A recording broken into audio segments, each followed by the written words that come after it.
Well, look what we have here, boys. It's a blackish box with a ZT logo. In shadow says built like a tank, proudly overbuilt in the USA, in Oregon, by Kai USA Limited. What do we have here? Looks like it's an 0566 ZT Hinderer in black G10. Haven't seen one of these on the Apostle P sharpening bench. So let's open it up, see what's inside. Could be interesting, huh? Stay with me, guys.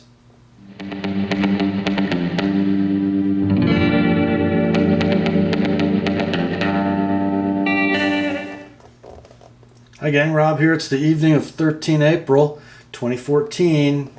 Yeah, we do. We have a another one of my love-hate reviews with the Zero Tolerance product, and it is, as stated in the introduction, the 566 or 566.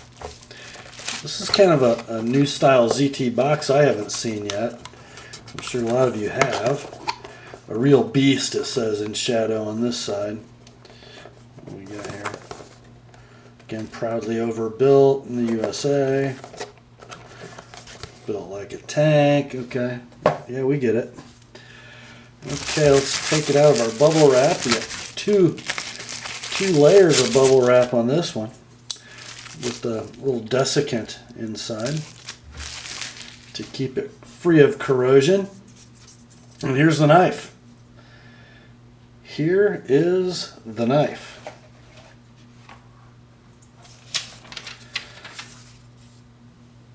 Looks familiar, doesn't it?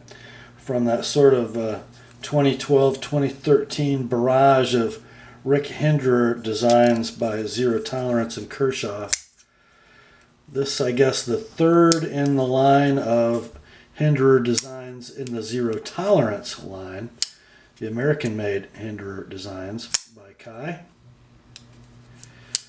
Kind of an interesting knife, I think. Let's kind of run down what it is and how big it is and dimensions and specifications and such. And I'm going to do this sort of as a sandwich between the first two. Lay out my chicken scratches in front of you. Alright, so 566 down the middle. Blade length 3.25 inches. Handle length 4.45. Blade thickness 0.12, which, you know, kind of interesting. It's the shortest of the bunch. The 560 has a 3 3/4 inch blade. The 550 a 3.5. Again, handle length is the shortest. Looks like these knives are, what, about 1 1/8 to 1 1/4 longer in handle than they are in blade, and the 566 following suit. Both the 550 and the 560 have about the same blade thickness. What is that, sort of 5/32 or so, about 4 millimeters, and the 566 at a little less than 1/8 of an inch, or about 3 millimeters. Handle thickness, again, about the same between the 550 and the 560, although people will tell you, and I would agree, the 560, even though it is the fattest handle, feels slimmer in hand than the 550 because the corners are much more square on the 550. The 566 comes in much slimmer at 0.44 inches. That is achievable because of construction characteristic, or a material choice more accurately. Weight.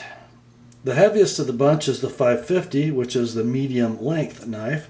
Next, at a very close second, is the 560, and then the 566 with its much thinner handle and much thinner blade stock comes in, curiously, not that much lighter at 5.4 ounces. Deployment. The 560 is flipper and thumb stud. The 550 thumb stud only. The 566, I have flipper / question mark. Why? Well, I'll show you why. I cannot make the knife open with either thumb stud because the detent is freaking insane. I cannot do it, guys. Oh, there. If you bear down on it sort of with, oh my, it hurts. I mean, it hurts. So I'm going to say it's flipper only. And I'm going to say that those are stop pins, not thumb studs, because they are completely non-functional as thumb studs, at least on this particular example. There may be ones out there with a lighter detent, but they are completely useless as thumb studs on this knife. Pivot mechanism. Phosphor bronze washers on the 550, KVT ball bearing technology on the 560, phosphor bronze washers on the 566. The action is manual on the 550, manual on the 560, spring assisted on the 566. So you know what that means, don't you? Let's see if we can get you a glimpse of this.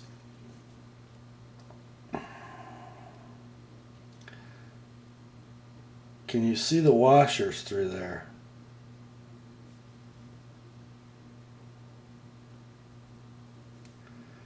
You can see, I hope, that you have one rather large and supportive washer and one little tiny washer on the G10 side where that assist spring resides. Because it needs some room to work around the pivot, we're relegated to a washer with a section thickness of less than 1/16 of an inch. So it's like a 1/4 inch ID and a 3/8 OD, which leaves you about 1/16 of phosphor bronze going around the G10 side of that pivot. Offers very little support to that blade. There, I think you can see it in that view. Big washer down by my thumb, little tiny washer up by my index finger. I much prefer the big washers, the full-size washers in the manual action 550. Now construction. The 566 is a stainless steel frame lock with a G10 show side and an LMAX blade. The 550 is titanium in G10 with an S35 VN blade, and the 560 is titanium G10 and LMAX blade.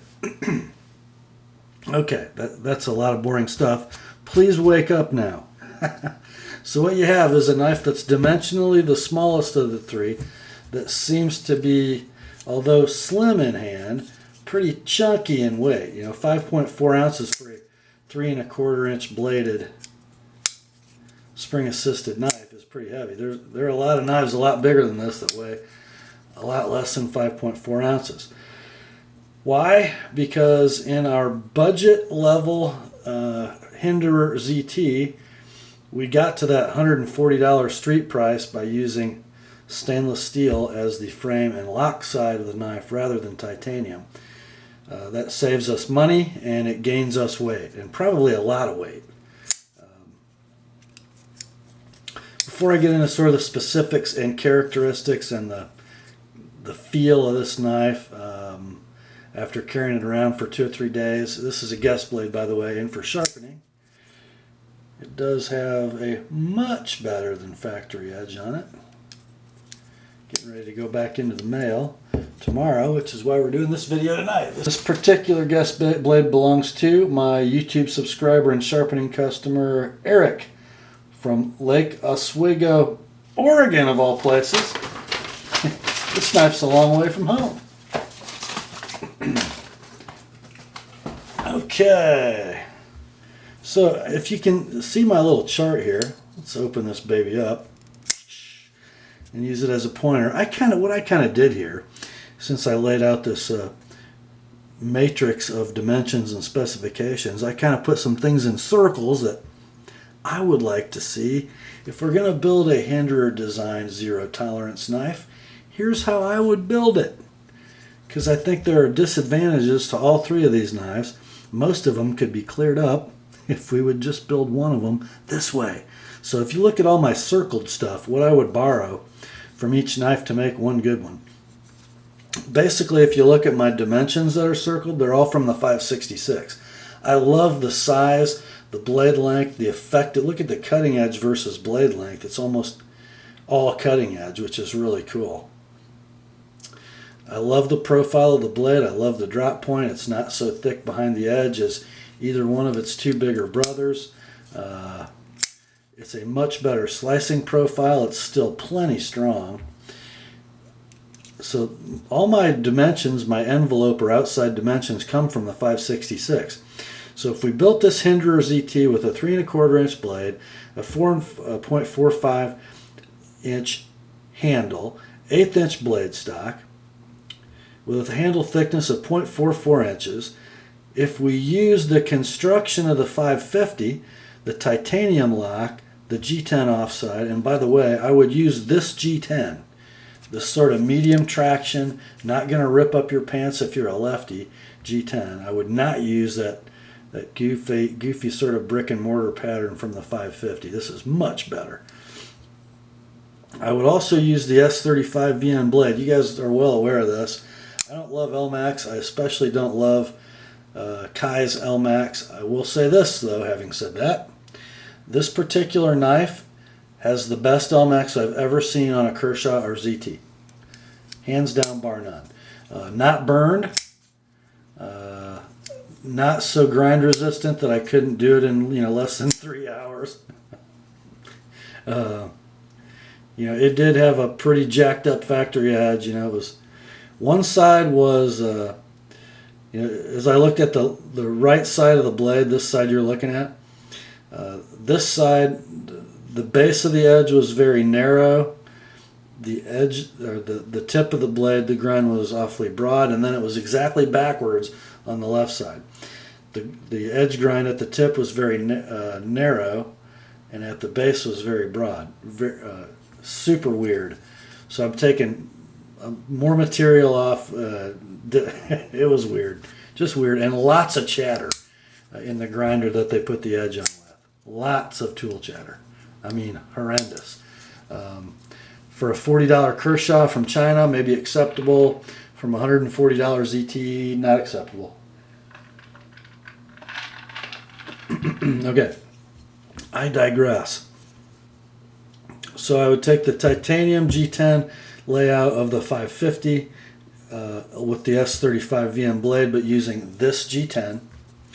I would go with the large, the large washer, silky smooth manual action of the 550. The blade is super free, super stable, flies out of the handle. I mean, just flies out of the handle on the 550 with very little effort. On that knife, you just touch off the thumb stud, just touch it, and it whack. I mean, it's amazing for a manual knife. This knife is kind of a heavy effort flipper.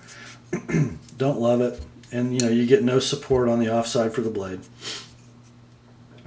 I'll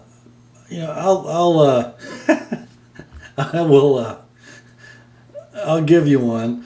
Let's do a flipper and thumb stud that works like the 560.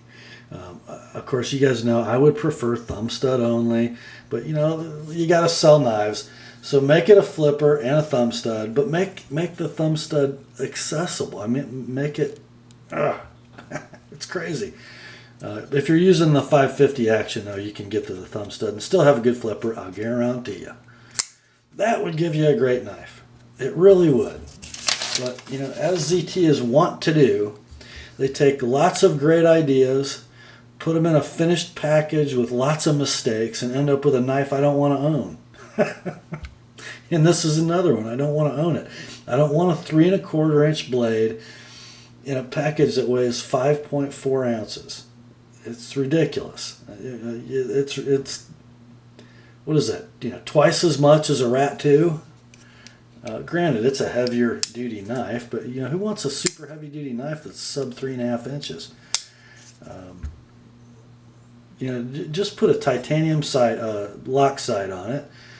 Make it cost $25 more. Make it cost as much as a 550. Get the stupid spring out of there. And frankly, this is the oddest speed safe knife, spring assisted Kershaw or ZT I've ever seen. It's got this super strong detent, and not all of it's ball. Some of it is the spring itself. I mean, watch this. It has retention like a lockback, which I think is why some guys find the flipping action so odd. Because it's not like most speed safe knives where you just touch off the flipper.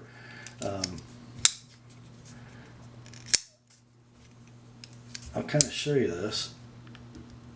Okay, there's like the equilibrium point, and then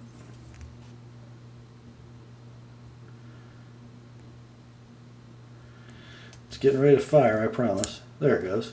And then it's a very short stroke for that spring. It's done right here. That's all free play. So it starts to come out here, and it's done there. So what is that, maybe 30 degrees where the spring's actually engaged in pushing the blade out? So it takes some purposeful, a purposeful move with your flipper finger. But if you do your part, it definitely it propels the blade out, but a lot of it's on momentum, as you can see. It's just a very odd little blade, I think. Here's what I think. If you're going to make this knife and call it a Hinderer, because it's got Rick Hinderer design in it, and you're going to make it in America, I think you throw in a 14C28N Sandvik blade. You call it a Kershaw, and it streets for $75. If you're going to make it a ZT, you put an S35 VN blade in it. Please, Kai, please, please end the LMAX experiment. It's hard to sharpen. It is no better performing steel than S30V or S35 VN, which are much easier to work with. They're much easier for you to grind. They're much easier for me to sharpen. They're much easier for the user to touch up. Did you guys buy like 10 years worth of this, or what's the reason you're tied to it? Because it's not good. Having said that, again, I will say this particular example appears to have a pretty good piece of LMAX in it, pretty well treated, and actually came to a decent polish, which I find pretty difficult most of the time on LMAX. It was very consistent all the way through the blade. So maybe they're learning something, I don't know.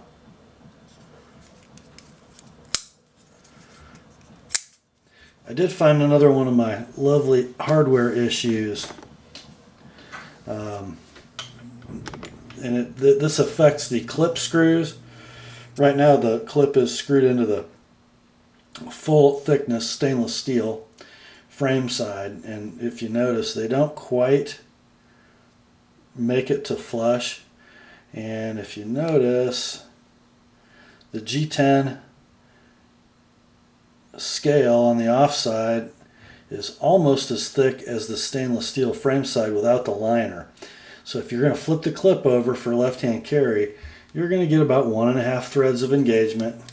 Good luck with that, guys. Remember my 550 experiment. You're probably going to have to steal a screw out of a Benchmade or some other knife with a screw that's long enough, and experiment a little bit, because Kershaw will not be able to help you with a screw that's a little bit longer to actually work in the knife. I can guarantee you that. Even the pillar screws in this knife, I disassembled this from the G10 side when I polished the washers and cleaned it and lubed it. By the time these screws get through, I'll guarantee you the screws on both sides are the same length. They're adequate for the frame side because its total thickness is thinner than the G10 and the stainless steel liner. The screw coming from the frame side probably has 4 threads of engagement. On the G10 and liner side, less than 2, holding that slab on. Just, poor hardware execution again. You shouldn't have a screw going into a standoff with less than 2 threads of engagement. That's a beast. That's built like a tank. That's overbuilt in the USA. You know, it looks like it, yeah, but you got two tiny little fine threads hanging on to those 3 screws. You know, this isn't rocket science either, and they keep making this mistake over and over. You know, I don't know how many of you guys are having threads strip on your 566s, and I was very careful not to do that on this knife, but it's going to happen, guaranteed. Okay, with all that stuff out of the way, sorry about that, droning on for 20 minutes of negative. Why would I want to make the ultimate ZT Hinderer in this envelope? Well, because the size is perfect. The ergonomics are the most Hinderer faithful of any of these knives I've held in my hand. Very similar to a 3.5 inch XM. You know, this would be the sweet spot between the 3.5 and the 3 inch XM. That's the Hinderer XM18. This grip is unbelievably nice. Could you come forward without the full finger choil? Probably not. Hammer grip, not bad. The flipper does want to eat your index finger just a little bit. Draw cut grip is money. And I would expect the reverse grip to be very good, and it is. You know, great little heavy, hard use EDC / backup tactical blade. And you know, as usual, the machining and the finish quality on this ZT are beautiful. It's just sort of, you know, some of the underlying engineering choices they make that just continue to baffle me. I don't mind the clip. A lot of you guys think it's ugly. Nice slot for the lanyard, not bad at all. Clip is 4-way positionable, but again, I caution you lefties, find some longer screws before you try to move it over onto that G10 side. Lockup is where I like to see it. What would you call that, guys? Just shy of 50%. Steel on steel is probably going to be there forever. There is no slip. There is no stick. There is no side-to-side play. No up and down, and it's probably not going to develop any because we have this steel on steel interface.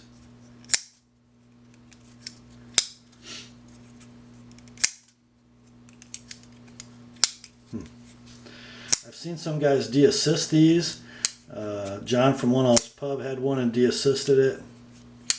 I think Patrick, Aiden's daddy, might have done the same thing. I know Patrick got a large washer for the offside when he de-assisted his.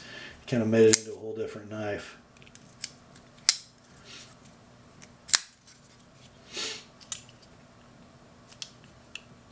Be a sweet little knife if it was an ounce slider. It really would. An ounce slider, manual, with thumb studs you could actually use. An S35VN.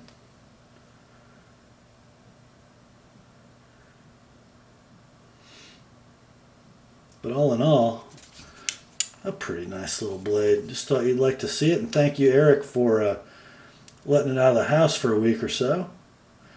I think you're going to be really happy with this edge when you get it back.